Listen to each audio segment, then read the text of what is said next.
Je vais te partager dans cet épisode les 6 habitudes des personnes qui excellent dans l'écoute au travail. Parce que pour avoir interrogé différents profils, comme des anciens commandants de la Marine nationale, doctorants en université, coach en prise de parole en public, dirigeants, managers, en fait toute personne qui a des gens sous son aile, ce qui en ressort toujours, ce sont d'excellentes qualités d'écoute à avoir, mais aussi et surtout à travailler au quotidien. Parce qu'il y a certes une part d'inné, mais pour autant je suis persuadée qu'on peut tous s'améliorer sur nos compétences à l'écoute. Et sur ce sujet de l'écoute, au départ, comme dirait Thomas d'Azembourg, nous ne savons pas que nous ne savons pas écouter. Après, on apprend qu'il faut écouter, mais les 3/4 du temps, on tombe dans cette citation de Stephen Covey, on n'écoute pas avec l'intention de comprendre, mais avec l'intention de répondre.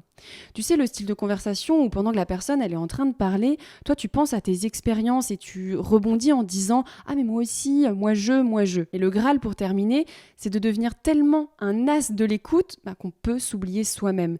Trop d'écoute, tu l'écoutes. Alors attention au travers de l'écoute et c'est pour ça que je me lance à te partager les 6 habitudes que tu vas pouvoir travailler. Et ça commence par ce premier point, réussir à encourager l'autre à s'exprimer. Parce qu'avant même de laisser une personne s'exprimer et de l'écouter, il faut déjà qu'elle ose prendre la parole. Et comme le disait Benjamin Serpe, donc dans le premier épisode de podcast que j'ai tourné, donc c'est un ancien commandant de la Marine nationale, si les personnes ne s'expriment pas en entreprise, en réunion, même dans la vie quotidienne, la faute elle est en grande partie dans les mains du chef.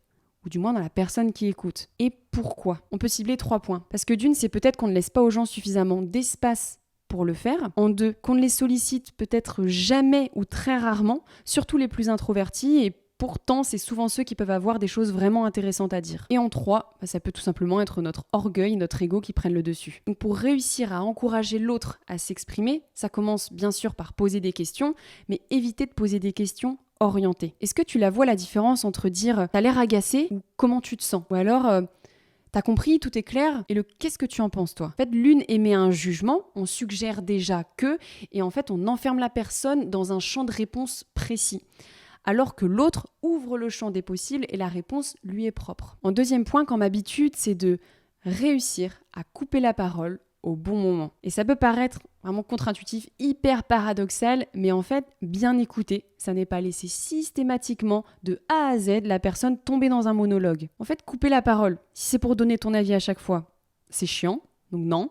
Mais par contre, intervenir, recentrer ton interlocuteur pour éviter que lui-même perde le fil, ça, oui. Et j'en ai moi-même fait l'expérience pendant un épisode de podcast que j'ai tourné avec Romain Giraud, donc un ancien secrétaire général du club de foot de Ligue 1, RC Strasbourg, à tellement vouloir le laisser parler que lui-même, en fait, il en a oublié la question. Il m'a dit « Marlène, c'était quoi déjà la question ? Je me suis perdue. » Et là, tu te sens con. Donc, tu peux intervenir en disant « c'est-à-dire, comment ça ? Est-ce que tu peux me préciser ce point ?» Reformuler en reprenant les mots de la personne. Donc, attends, d'après ce que j'ai compris, blablabla. Et ensuite le laisser poursuivre pour être certain d'être sur le bon chemin, la bonne compréhension. Et au final, tu verras, c'est agréable pour celui qui s'exprime quand c'est bien calibré parce qu'il se sent vraiment écouté. En 3e point, interrompre ce que l'on est en train de faire. Être en capacité d'écouter attentivement, ça commence par stopper ce que l'on est en train de faire.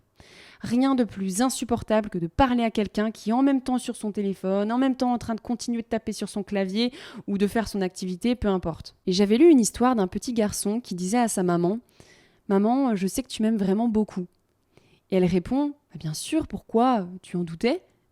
Et il lui dit « Je sais que tu m'aimes vraiment beaucoup parce que quand je te parle, tu interromps toujours ce que tu es en train de faire pour m'écouter. » Et je trouvais ça vraiment touchant. Parce qu'on l'a tous déjà vécu, de parler à quelqu'un qui nous écoute à moitié et où on en vient même à tester d'arrêter de parler et tu vois que la personne, elle capte même pas.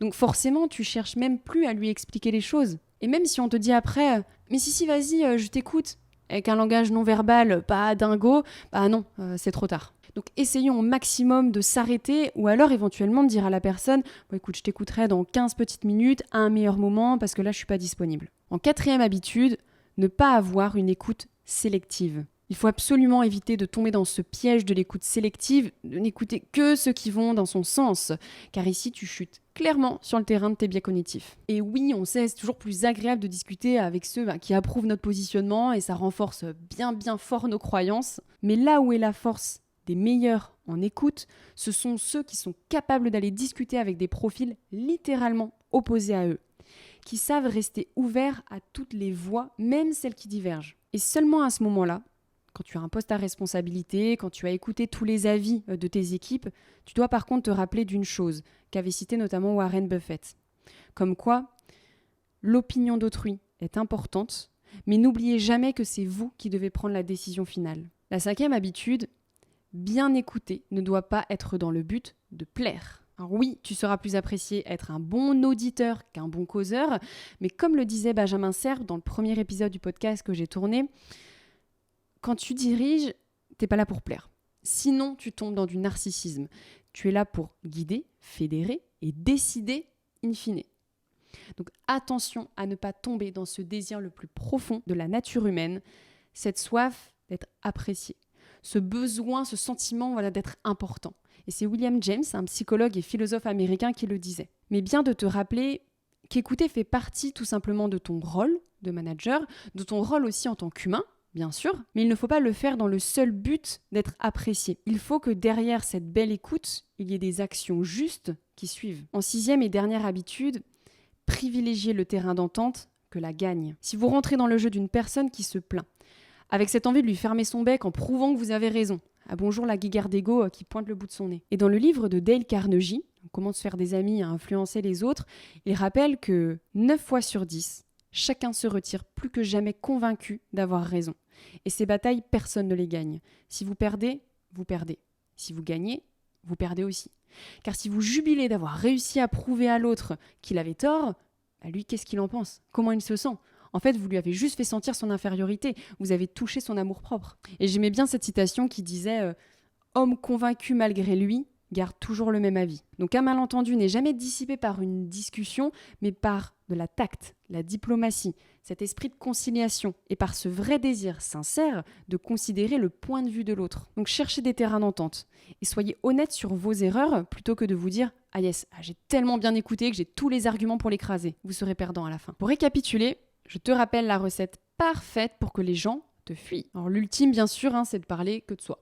Mais si tu écoutes ce podcast, tu devrais pas être trop dans ce cas-là. En 1, se dire que si l'autre ne s'exprime pas, c'est de sa faute. Il n'a qu'à oser, s'il a envie de dire quelque chose, qu'il le dise, toi t'y es pour rien. En 2, écouter en disant oui, bien aller dans le sens de l'autre pour lui faire plaisir, ne jamais le recentrer, quitte à ce qu'il se perde lui-même, comme ça, il est content. En 3, écouter en continuant de faire ce que tu as à faire et attendre patiemment que l'autre termine de blablater pour enfin être actif et l'ouvrir, puisque la personne s'intéresse forcément plus à tes problèmes, à tes préoccupations qu'à les siennes. En 4, écouter seulement les gens qui vont dans ton sens. C'est moins chiant, bien plus facile, et comme ça tu te sens plus puissant, pas de perte de temps ni de remise en question. En 5, écouter tout le monde pour être sûr d'être apprécié de tous. C'est cool, tu as l'arme ultime pour te faire un maximum d'amis. Trop simple. Et en 6, bien écouter pour être certain d'avoir tous les bons arguments pour gagner et contrer l'autre. T'en sortiras toujours gagnant avec une belle trogne de leader. Bien sûr, fais tout l'inverse. Et je pense que tu l'as bien compris, je l'espère. Et si ça t'intéresse, tu peux me retrouver sur toutes les plateformes d'écoute, que ce soit Spotify, Deezer, Apple Podcast, en tapant Magnetic Management.